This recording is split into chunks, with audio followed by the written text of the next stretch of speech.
Terima kasih pemirsa, masih bersama kami tentunya di Bincang hari ini. Tak terasa, sudah 2 segmen. Kita ngobrol-ngobrol asik bersama ibu dan anak nih hari ini ya. Bersama Bu Uswatun dan juga Teh Safira. Masih ngobrol terkait dengan dari ruang keluarga ke ruang DPR. Iya. Gak kerasa tadi udah 2 segmen juga Bu, Teh, kita ngobrol-ngobrol dan selanjutnya ada juga pertanyaan. Sebelum nanti kita menutup perjumpaan kita hari ini. Salah satu ini mengenai dengan harapan. Tentunya ya Bu ya, ada harapan lah yang selalu dimiliki oleh tiap-tiap manusia. Begitupun dengan Ibu Uswatun dan juga Teh Safira. Harapan apa sih ya yang diinginkan terhadap dampak kehadiran Ibu dan juga Teh Safira ini dalam DPRD bagi masyarakat dan juga bagi partai? Silakan Bu. Harapan saya kita berdua di DPRD ini yaitu bisa adanya pemerataan untuk pembangunan baik dari kabupaten dan kota yang ada di wilayah Provinsi Banten. Itu yang pertama. Lalu yang 2, harapan saya ini Banten ini harus bisa menjaga kearifan lokal.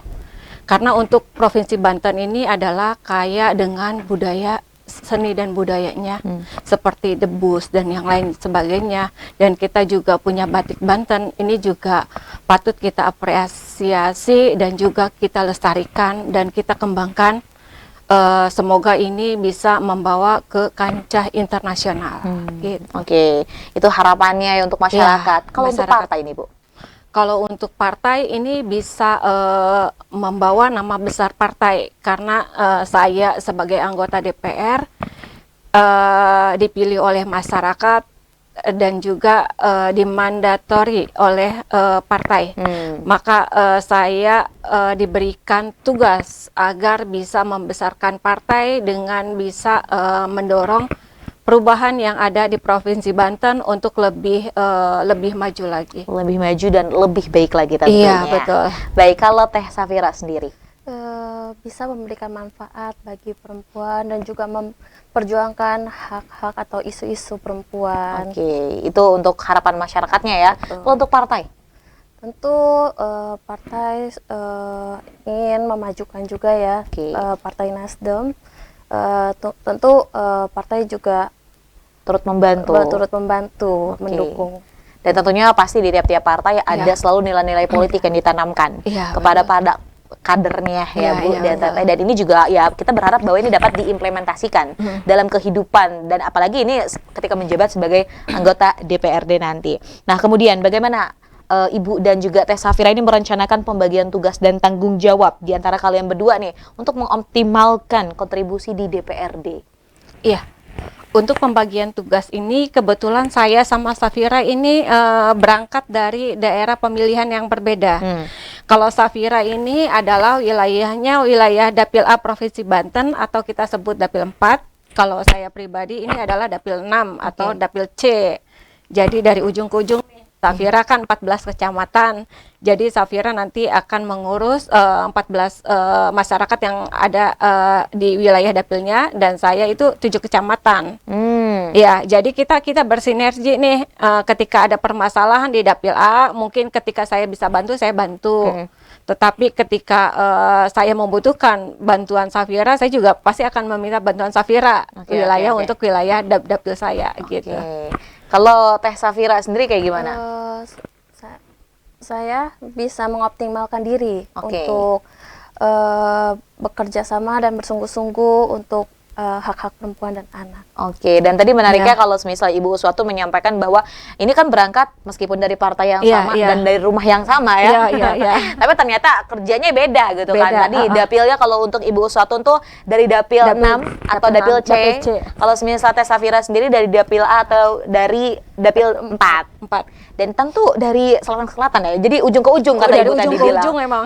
Dan akhirnya nanti kalau semisal untuk mengoptimalkan kinerjanya sebagai anggota DPRD sebenarnya bisa saling membantu. Iya, betul. Dan tentunya kalau udah masuk ruang kerja ada sisi profesionalitas yang harus diterapkan ya Bu ya. Betul. Nah, wah makin menarik banget nih pemirsa. Dan selanjutnya biasanya. Iya. Sekarang kan isu-isu kalau tentang keluarga Iya. menjabat gitu ya Bu. Ini pasti langsung aja nih persepsi masyarakat ada yang panas gitu kan. Iya, Kayak, iya, ini betul. apa nih gitu. Kenapa Iya, ini nepotisme dan yang lain-lainnya.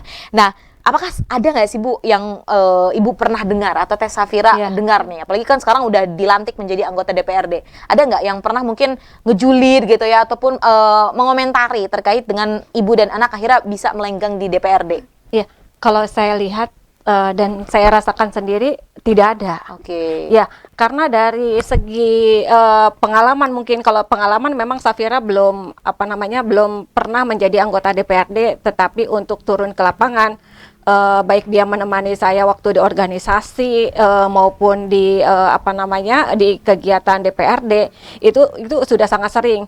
Yang kedua dari segi pendidikan, Safira juga mempunyai pendidikan yang sangat mumpuni. Dia S1 hukum, lalu S2-nya MKN.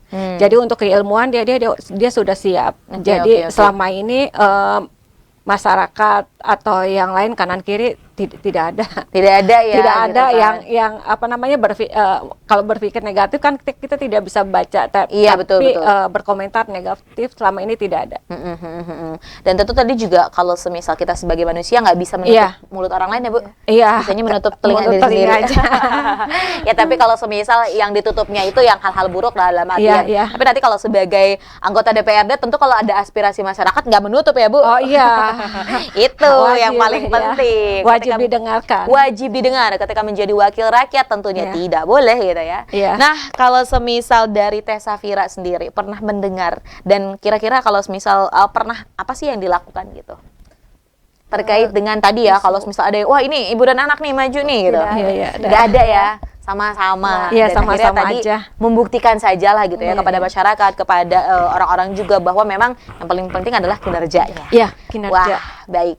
Bu, Teh Safira nggak kerasa? Iya. Sudah 2 segmen habis. Oh iya, sudah habis ya. Tapi sebelum menutup perjumpaan, kita akan ada closing statement dulu. Mungkin boleh dari Ibu terlebih dahulu closing statement? Closing statement untuk perempuan Banten kesemuanya, saya mengutip dari kata-kata Raden Ajeng Kartini bahwa jangan katakan saya tidak dapat, tetapi saya mau.